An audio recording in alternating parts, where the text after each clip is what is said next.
Sister's wedding. Parents' command. I must not be there.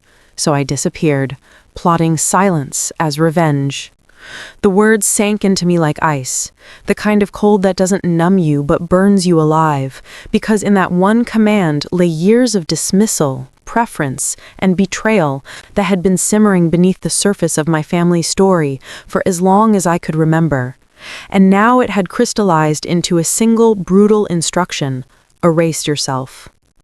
I had always known that my parents found me difficult, that my refusal to bow to their rules and my tendency to speak too loudly, to question too boldly, made me the unruly daughter, the inconvenient one. But being told not to attend my sister's wedding, the grandest moment of her carefully polished life, was the final stamp on my exile, the clear signal that I was no longer just ignored, but unwanted, erased, cut out of the family's picture-perfect narrative. I remember staring at my mother's face as she delivered the words, calm and clipped, as though she were informing me of something trivial, like an errand left undone. And my father stood behind her, rigid, silent, complicit in a way that hurt even more than his anger ever had. My sister wasn't present when they told me, but in my heart I knew she knew. She had always known how to position herself in their good graces, how to be the soft-spoken, delicate, obliging child who embodied everything I wasn't. And perhaps she had even requested my absence herself, fearing that my presence would draw attention, cast shadows, or stir unspoken questions. In that moment, humiliation wrapped itself around me, but so too did clarity, and within that clarity a dark seed took root. Not of immediate retaliation, but of patience, silence, the kind of revenge that doesn't scream, but lingers, infects, and spreads like smoke you can't quite breathe away. On the morning of her wedding, when the city buzzed with glitter and anticipation, I didn't dress, I didn't paint my face, I didn't iron out an outfit that would go unworn. Instead, I packed a small bag with essentials: a wallet, a notebook, a single worn novel, headphones, and a scarf my grandmother once gave me, the only relic of the family that felt like love rather than obligation. While my family posed under chandeliers and the heavy glow of cameras, I walked in the opposite direction, my footsteps steady, carrying me toward the anonymity of the train station. The air was sharp, smelling of steel and smoke, a perfect counterpoint to the imagined scent of roses and incense that must have been filling the wedding hall. I purchased a one-way ticket, not even caring where the train would take me, only that it would take me away. When the train arrived, I boarded, its doors hissing shut like a promise sealing itself, and the rhythmic clatter of wheels became my soundtrack, my alibi, my cocoon of disappearance. My phone buzzed relentlessly, family group chats filled with filtered photos of my sister in her lehenga, cousins gushing about the venue, friends from childhood tagging me as if to rub salt in the wound. I muted everything, then deleted the apps altogether, watching the icons vanish as if I were erasing not just conversations, but connections. Let them wonder. Let them assume I was sulking at home. Let them invent their stories. Meanwhile, I was vanishing into the blur of countryside, into a silence that would become sharper than any accusation. As the train rattled further from the city, I closed my eyes and pictured what must have been unfolding in my absence. At first, no one would notice. The music would play, the rituals would begin, my sister would glide in, radiant and smiling, and my parents would sit beaming with pride, pretending the family was whole. But then the absences would start to whisper. Guests would scan the rows for me. Aunts and uncles would whisper, "Where is she? Didn't she come?" Some might think it strange, others scandalous. My parents would paste on brittle smiles and mutter excuses. "She couldn't make it. She's unwell. She had work."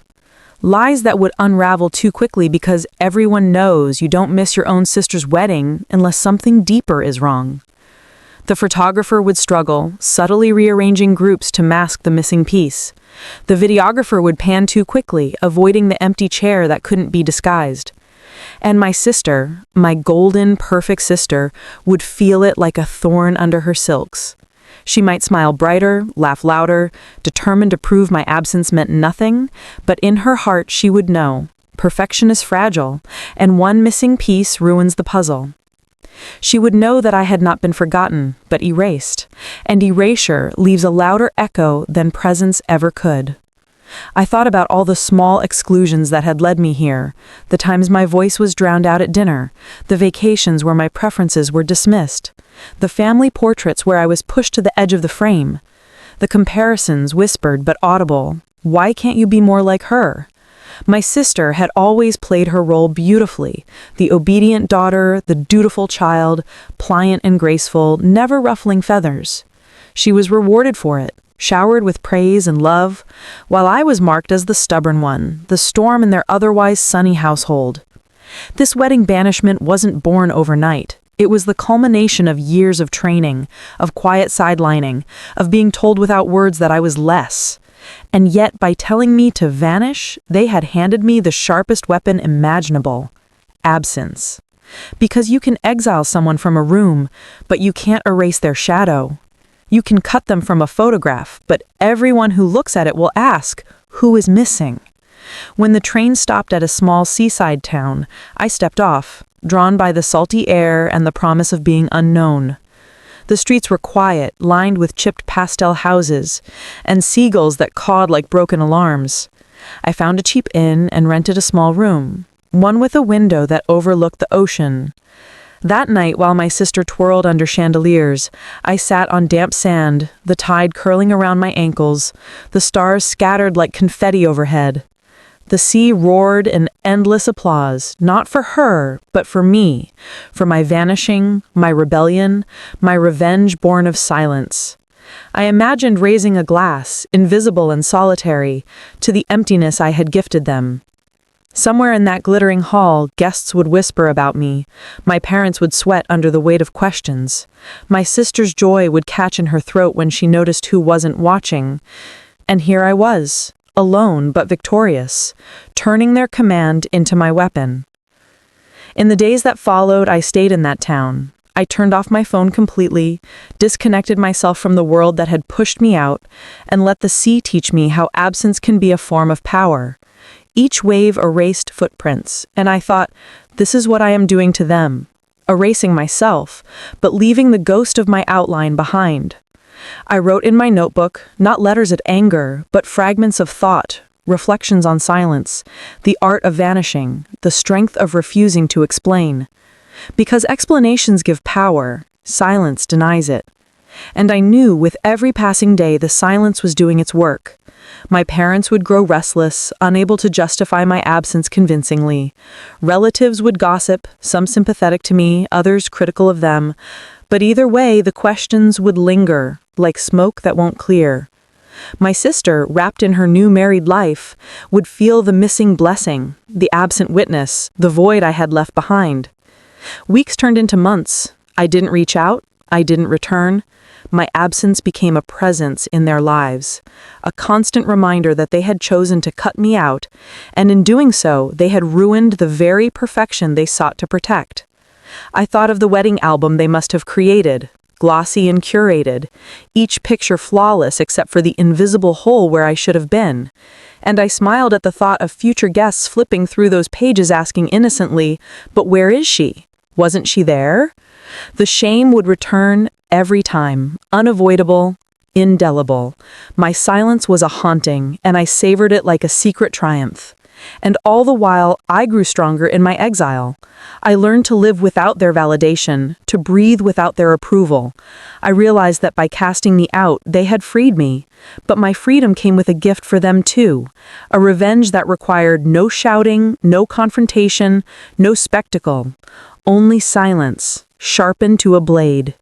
When I finally returned, months later, I did not come back as the daughter they remembered, but as a ghost they had created, sharpened by absence and cooled into indifference. Because by then the silence had done its work. Stories about me had circulated among relatives. Questions had nagged them at every gathering. The hollow space in their wedding album had burned into their pride like acid, and even my sister's new life as a wife had not been untouched. For I knew that she too must have faced the endless, uncomfortable queries of friends, in-laws, and strangers alike. Why wasn't your sister there? Questions she couldn't answer cleanly without admitting that her perfect family portrait was fractured, that the fairy tale had a missing chapter. And so when I pushed open the door of my parents' house one unremarkable evening, I carried none of the fire or demand for explanations that they might have expected.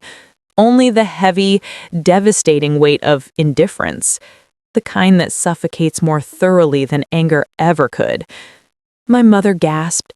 My father stiffened, my sister froze, but I moved through the room slowly, like someone reacquainting themselves with a museum they once belonged to, touching nothing, claiming nothing, simply existing in the space they had once declared forbidden. And that was my revenge. The knowledge that I could return at any time, that my silence had not been a surrender, but a choice. That I had trained them to feel my absence, and now I would train them to live with my cool, unreadable presence. They wanted an apology, perhaps, or tears, or pleas for forgiveness, or at least an explanation that could soothe their consciences. I gave them none. I asked no questions about the wedding, praised no decorations, gave no belated blessings. I let silence walk ahead of me like a shadow with claws, and the way their eyes flickered told me they felt it, they understood, even if they would never admit it. My sister tried first, her voice bright, rehearsed. "You're back?" I nodded, but said nothing. She wanted me to ask about her husband, her new house, her new life, but I did not. I denied her the validation she craved. My father tried next, his voice flat, authoritarian, but carrying an edge of unease I had never heard before. We were worried. I almost laughed because worry was not what they had felt at the wedding. Worry was not why they had barred me from it.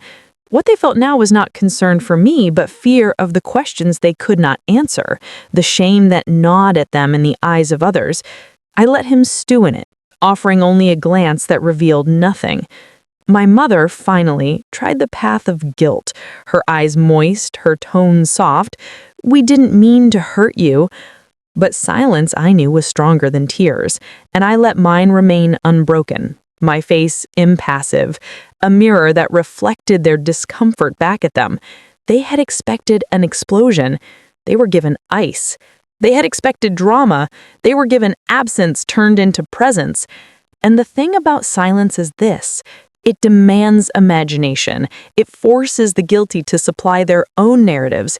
It multiplies their shame by making them fill in the blanks. In the weeks that followed, I did not integrate myself back into their lives. I hovered at the edges, appearing when I wanted, vanishing when I pleased, offering no explanations. When relatives visited, I did not hide, but I also did not rush to greet them. Instead, I let them notice me casually, their eyes widening as they remembered the whispers, the questions, the missing piece of the wedding story, and then I watched them turn to my parents with puzzled looks. I never clarified, I never corrected, I never defended. I let my parents squirm through their rehearsed lies, their brittle smiles, their faltering excuses. She had work. She wasn't feeling well. It was complicated. And always, the relative's eyes would flicker back to me, standing there silent, my face unreadable, and the lie would collapse under the weight of my presence. That was my revenge. They had erased me from one night, but in doing so, they had tied me to it forever, like a ghost that could not be exorcised, appearing in every retelling, every explanation, every awkward pause. My sister, too, grew restless under my quietness. She wanted to prove she had won, that she was still the golden child, basking in love and celebration.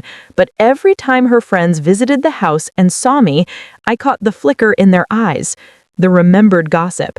She wasn't at the wedding. My sister tried to overwhelm it with more laughter, more stories, but the void I had created lingered, an invisible guest at every table, and I saw the cracks forming, small hairline fractures in her perfect smile, the way her tone grew sharper when someone mentioned me, the way her husband once asked casually, "So your sister didn't come that day?" And the way her silence answered louder than any explanation could. I did not need to rage or scream or even confront them with words. Silence had become my sharpest instrument, and I wielded it with precision.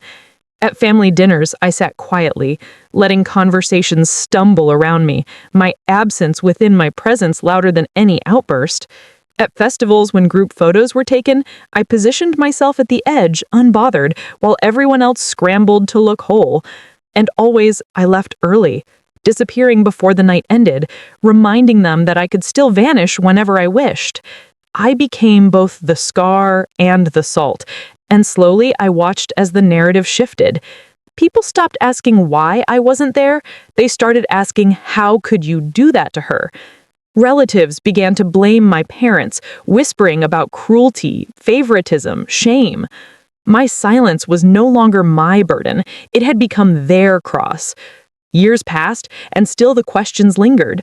The wedding album sat on a shelf in their living room, glossy and heavy, but they could not display it proudly. Every guest who opened it eventually asked the same question, their finger tracing the empty space where I should have stood. Where is she? And in those moments, I saw my parents' smiles falter, saw my sister look away, saw the wound reopen. My revenge lived in those questions, eternal, unavoidable. They had wanted to protect their perfect image by excluding me, but instead, they had stained it forever, turning one night of celebration into a lifetime of whispers. And me? I had learned to live beyond them, to grow in the quiet, to become a person untethered from their approval. I built a life that had no need for their blessings, no hunger for their recognition. And in that independence lay my final victory. For they would always need to explain me, to justify me, to account for the shadow of my absence, while I no longer needed anything from them at all. My revenge was not dramatic, not loud, not violent. It was silence, sharpened into a weapon they could not put down, an echo they could never escape, a question that would follow them to their graves. Where was she? And the truth, the brutal truth, is that they knew exactly where I was. I was everywhere they wished I wasn't, in the space between their lies, in the hollowness of their pride, in the endless, haunting silence that proved more devastating than any scream ever could.